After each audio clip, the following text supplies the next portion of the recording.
এই তো ফাগুন। ফাগুন মাস এখনো চলছে, তাতেই রোদের তাপে মানুষের নাজেহাল অবস্থা। সেরকমই গাছগুলোরও নাজেহাল অবস্থা।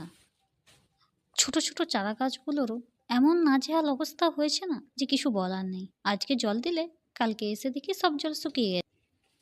সেই জন্য যাতে গাছের গোড়াটা ঠান্ডা থাকে, সেজন্য কিছু উপায় ভেবেছি। সেই উপায়টাই আজকে করব। আর দেখতে থাকো আমি কি কি করছি। চাইলে আপনারাও কিছু করতে পারেন। আমি এইগুলো দিয়ে করছি, আপনার হাতের কাছে যা পাবেন তাই দিয়েই কিন্তু গাছগুলো বাঁচাতে পারবেন। এখন কচুরিপানা তোলার জন্য সেই পচা পুকুরের পাশে চলে এসেছি একটি বাঁশ নিয়ে। এবার বাঁশের মধ্যে আকৃতি বেঁধেছি আর টানছি এই কচুরিপানাগুলোকে। কিন্তু কলমি গাছগুলো এমনই এদিক ওদিক জড়িয়ে আছে যে কিছুতেই আসতেই দিচ্ছে না। বিরক্ত হয়ে নেমেই পড়লাম জলের মধ্যে।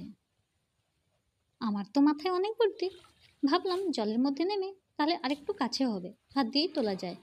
সেজন্য হাত দিয়েই তুলতে শুরু করে দিয়েছি। এই যে একটি টানছি আর কেটে যাচ্ছে, এগুলো কি জানেন? পুকুরের কলমি শাক।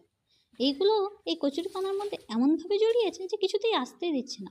মনে করছে না না আমাদের ছেড়ে যেও না, তাই আমি ওইগুলোকে বাদ দিয়ে দিলাম। তাই পাশে চলে এসেছি যেখানে কলমি শাকগুলো নেই সেইখানে হাত তুলতে। এই যে এইগুলোকে তুলে রাখছি। এইবারে ভাবছেন তো এইগুলোকে তুলে কি করব? তাহলে তো দেখুন কি করি আমি এগুলো তুলে। আমি এতক্ষণ কষ্ট করার পরে এই কটাই তুলতে পেরেছি, আর কিন্তু পারিনি। এইবার আমি আমার বাবাকে ডেকে নিয়েছি কিছুটা সাহায্য করার জন্য। আর আমার বাবার মাথায় অনেক বুদ্ধি, আমার মতো তো আর বোকা ও নয়। তো আমার সামনেরটা বাবা কী হলো, আবার করেছে, তুমি যা ভিতর বাঁশের থেকে হাত মাথায় ফেরানো একটি তখন দা আবার বেঁধে নিয়েছে। এর ফলে কি হচ্ছে না, ওই যে কলমি গাছগুলো ছিল ওইগুলো কেটে যাচ্ছে। তার ফলে হদগুলোকে সহজে টেনে নেওয়া যাচ্ছে। আর আমি বারবার হদের কথা বলছি কারণ আমাদের এখানে এইগুলোকে হদ বলে, কিন্তু ভালো কথায় এগুলোকে তো কচুরিপানা বলে। এইবারে যে যে এই কলমি গাছগুলো কেটেছিল আমার বাবা সেগুলোকে আগে তুলে নিচ্ছে, তারপরে হদটা তুলে নেয়। এইবারে আমি আগের থেকে কিছু শুকনো হদ ছিল সেইগুলোকে নিয়ে যাচ্ছি। এইবারে তো আসল মজা যে এইগুলো দিয়ে কী করবো।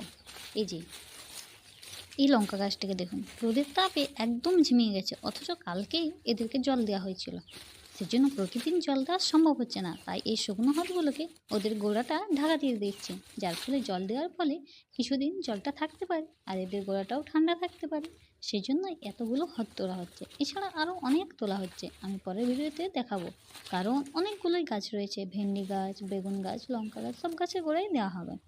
তার ফলে এর ফলে প্রতিদিন আমরা জল দেওয়ার হাত থেকে রক্ষা পেতে পারি। এছাড়া গাছগুলো অনেকটা শান্তি অনুভব করবে। আপনারাও ব্যবহার করতে পারেন। আপনারা কচুরিপানা ছাড়া অন্য কিছু ব্যবহার করবেন যেগুলো আপনাদের কাছে আছে। অবশ্যই পদ্ধতিটা কেমন লাগছে লাইক আর কমেন্ট করে জানিয়ে দেবেন।